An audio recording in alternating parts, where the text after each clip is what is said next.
बहुत समय पहले की बात है। गांव की दो सहेलियां शीतल और सविता दोनों बचपन से ही पढ़ाई में तेज थी और दोनों का सपना था एक दिन इंडियन आर्मी का ऑफिसर बनना।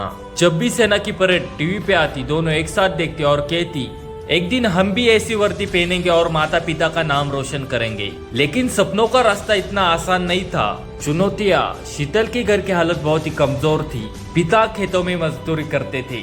पढ़ाई और आर्मी की तैयारी का खर्चा उठाना बहुत ही मुश्किल था। सविता के घर में पैसों की कमी नहीं थी, लेकिन परिवार को लड़कियों को आर्मी में जाना बिल्कुल पसंद नहीं था। दोनों ने ठान लिया चाहे हालात जैसे भी हो सपना पूरा करना है।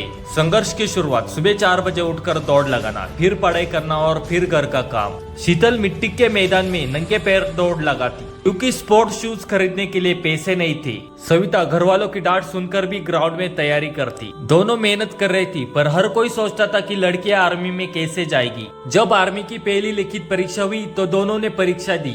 रिजल्ट का दिन आया, एक का सिलेक्शन हो गया और दूसरी बाहर हो गई। गांव में लोग बातें बनाने लगे, देखो यही होता है लड़कियों के बड़े बड़े सपनों का अंजाम। लेकिन जिसने हार देखी उसने कभी हार नहीं मानी। उसने कहा मैं फिर कोशिश करूंगी चाहे जितना समय लगे। सिलेक्शन होने के बाद ट्रेनिंग का वक्त आया।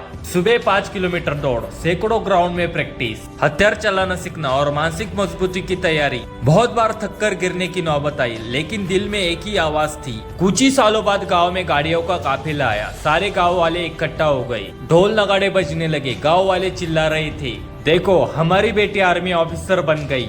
और तभी पता चला जो आर्मी ऑफिसर बनी थी वो थी शीतल। क्योंकि जिस दिन सविता बाहर हुई थी उस दिन शीतल का सिलेक्शन हुआ था। गांव वालों ने सोचा था शीतल गरीब है वो नहीं कर पाएगी, लेकिन शीतल ने सबको गलत साबित कर दिया। लेकिन कहानी यही खत्म नहीं हुई।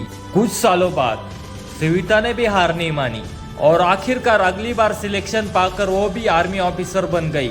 इस कहानी की मोटिवेशन लाइन, गांव की वह दो सहेलियां, एक गरीब की बेटी और दूसरी परंपराओं से लड़ने वाली, आखिर दोनों ही भारतीय सेना के ऑफिसर बनी।